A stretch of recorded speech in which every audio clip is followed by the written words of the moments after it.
Daily Manna from the Torah by Dr. Ketriel Blad. Shalom friends, and welcome to this fourth Aliyah of Parashat HaAzinu. Listen.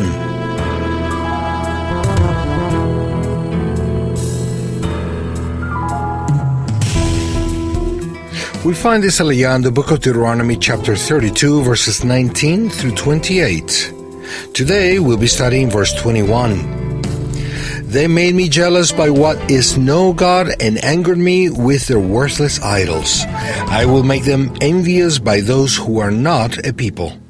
I will make them angry by a nation that has no understanding. Who are the people that are not the people? Since the sons of Israel took as gods those who were not God, in Hebrew lo el, Hashem takes a people that are not a people, in Hebrew lo am. In the level pshat, the simplest level of interpretation, it means that Israel was going to be mistreated by a people who are not considered a people. According to Rashi, it is the Kashdim, the Chaldeans, and Esav, the Romans. The Chaldean is the same people as the Babylonians, inhabitants of the ancient Chaldea, the country of Babylon. That empire destroyed the first temple. According to Nachmanides, the Kashdim weren't a nation in their beginning, but Hashem increased them in order to use them to conquer and dominate over the world. Gur Aryeh says that the Kashdim had no intrinsic significance because they had no language or writings of their own, and therefore they weren't part of the 70 main nations. A descendant of Esav founded Rome. The Romans destroyed the second temple. Gur Aryeh, based on the Talmud, claims that Edom was not considered a nation either, for they did not originally have their own writing or language.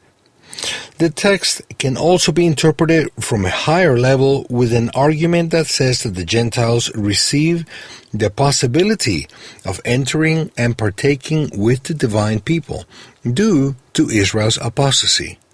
This opportunity is provided by Yeshua's work. In the same way as Israel considers as their gods that which was not God, Hashem considers those from among the Gentiles who have converted as His own people. Within the spiritual Israel there is a people, more numerous than the Jews, who are of Gentile origin, whom the Eternal has taken as His people through Yeshua the Messiah. These Gentiles have, through adoption, the legal right to be called Abraham's sons and God's sons. Therefore, they are also heirs of the blessings that belong to Israel. This provokes the Jews to jealousy. In Romans 10, verse 19, it's written, "But I ask, didn't Israel know?" First Moshe says, "I will provoke you to jealousy with that which is no nation. With a nation void of understanding, I will make you angry." Paul expands on this text in chapters 10 and 11 of Romans.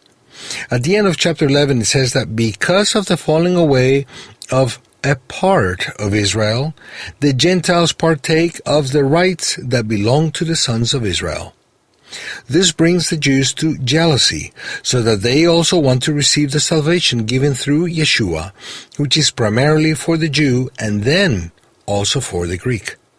It is not the Jews who believe in Yeshua who have the calling to awaken the jealousy of the non-believing Jews, but the Gentiles who have taken on the universal Judaism of the Messiah, as is written in Romans 11 verse 11, 13, and 14. I ask then, did they stumble that they might fall? May it never be. But by their fall, salvation has come to the Gentiles, to provoke them to jealousy. For I speak to you who are Gentiles. Since then I am an apostle to Gentiles.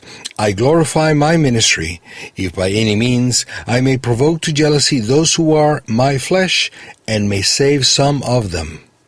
The Hebrew text uses two synonym words for the term people, Am and Goy. Am is translated as people and Goy as nation. The word Goy is used sometimes in relation to the people of the covenant, but the term that is mostly used for them is Am. According to Strong, Am has to do with a congregated unit, while Goy refers to a body. Today's text says that Hashem will provoke the people of Israel with a non-people, Lo-Am, which in turn is a people, Goy. This teaches us that the Gentiles who convert to the Eternal through Yeshua are not Am, but they are Goy, as a non-people of Israel, but being a spiritual people that is part of the very body of the Messiah. They have to provoke the Jews to jealousy without becoming Jewish, because if they become Jewish, they wouldn't be Lo-Am anymore, and they wouldn't be able to fulfill this mission. Dear non-Jew, don't seek to become a Jew. Seek the fullness of the eternal Spirit and live in a high level of obedience to the commandments that are for you, and you will fulfill your mission of provoking the Jews to jealousy. Kol Tuv. All the best, and Shalom.